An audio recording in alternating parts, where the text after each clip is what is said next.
And that same people, right? You mentioned about homeless and different issues of Black Americans you have right here in this city. That's right. And then Brandon Johnson and the Democrat Party, which I say the Democrat Party because this has been their particular sanctuary cities, all that. So all these issues dealing with Black people, like, you know, they suffering in the neighborhoods, crime, there's different things they're suffering.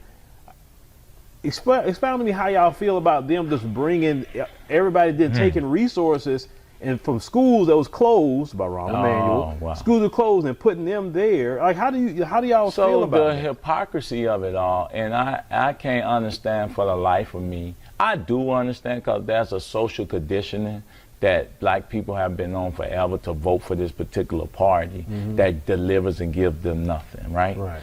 And we've asked for the South Shore School that was also being used as a place to train police with the dissent decree on how to be better officers, right? And then we were supposed to be allowed to use those schools to do real, like I always say, behavior modification of at-risk youth and young men who will commit crime or then fall by the wayside. They said that we can use those schools alongside the police because you have pools in some of them, you have basketball courts, and you have auditoriums in these schools that we can now educate, entertain our young people, and give them opportunity for self-expression. We wasn't allowed to use them. But then here we go. We talking 51 million, really like 76 million, because I think it was 25 spent before then, and the 51 is just the additional ask. To house migrants. Non-citizens, while our community suffers. And often you're putting these migrants in the worst communities that's already disinvested, right? And these cities and communities are ran by Democrats. You can't continue to blame the Republican Party because they often do this, right? The Republicans sending them, the Republicans sending them. If I was the man in Texas, I'd send 20,000 a day.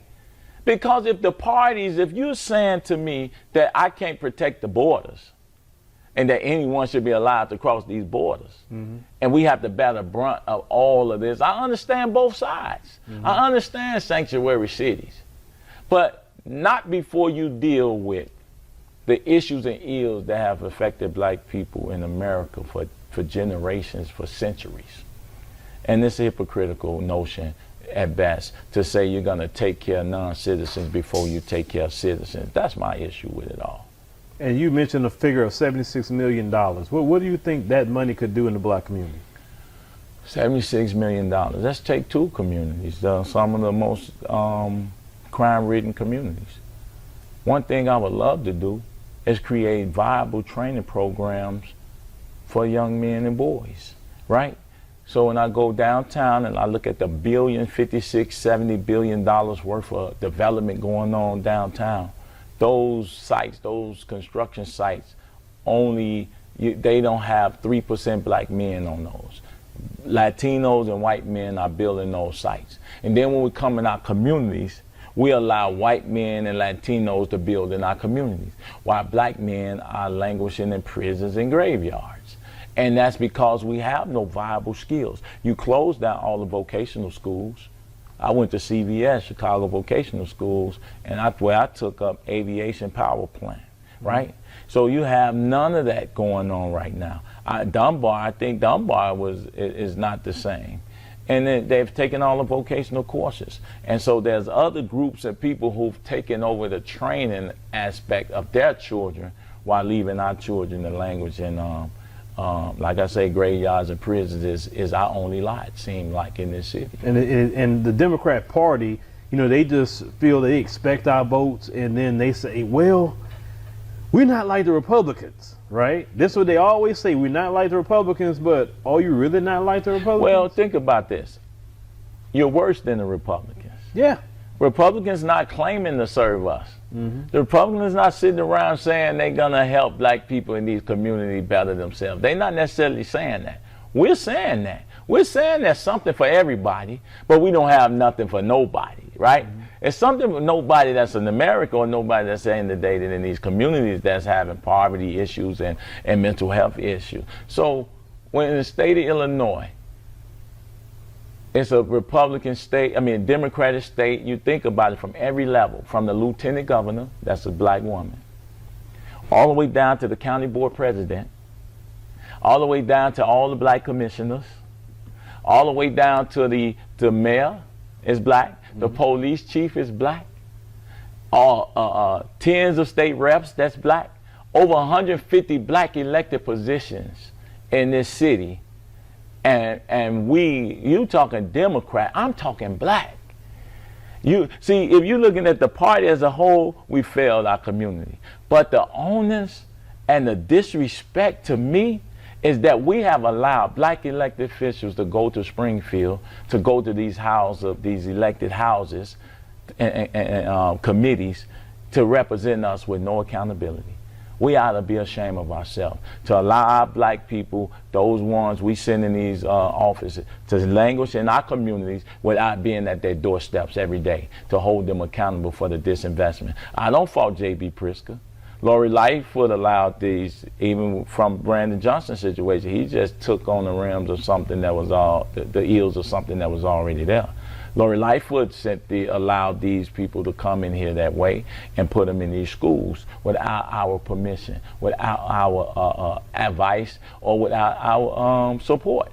So with that being said, our black elected officials are the problem in this city. No, this is all over America, because this is two things I've noticed of black politicians. They are black faces representing white supremacy and white interest. That's right. And if they're not going to do that, then you're not going to really see them long. Right. And number two, if you're a black politician, two things you can't do: punish white people, help black people. That's interesting. But it's unacceptable. No, that's real. That's what's happening.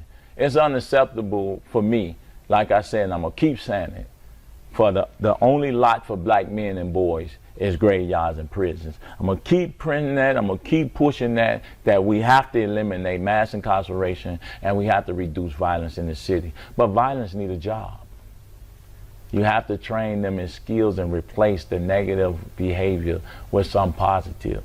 That's what's happened to me, whether we like it or not. I heard the Minister Farrakhan, Honorable Minister Louis Farrakhan, speak one time, and I changed my life. I knew I could no longer kill my brothers and sisters. I knew I could no longer sell cocaine and heroin and pump dope into my communities like that. I knew that was a no-no. But it takes guidance and understanding. But oftentimes, how would the people know unless they had a teacher? And how would they have a teacher unless one is sent, right? So we have to be intentional. And then we got to approach the people in their language and their paradigm and where they at in order to tap into their social, emotional, and all these things that everybody has used as a tool to get funding to fix our issue. Our issues are only going to be fixed by us. No one else, no white groups and organizations that receives all of the wealth, all of our tax dollars in the name of solving issues of black people. We can no longer allow them to do that. We have to be foremost and upfront about dealing with the behaviors of our sons and our daughters, our nephews, our cousins, and the women, your boyfriends, and everybody else that you allow to live in your house. Because these guns that these young boys have, they are being stored somewhere. They're being stored in the house of women and mothers, grandmothers. You have to be intentional, sisters. When the sisters are intentional about that stuff, it won't happen. They can help reduce it instantly, because now you're not allowing this young man to bring guns and weapons in your home to kill another woman.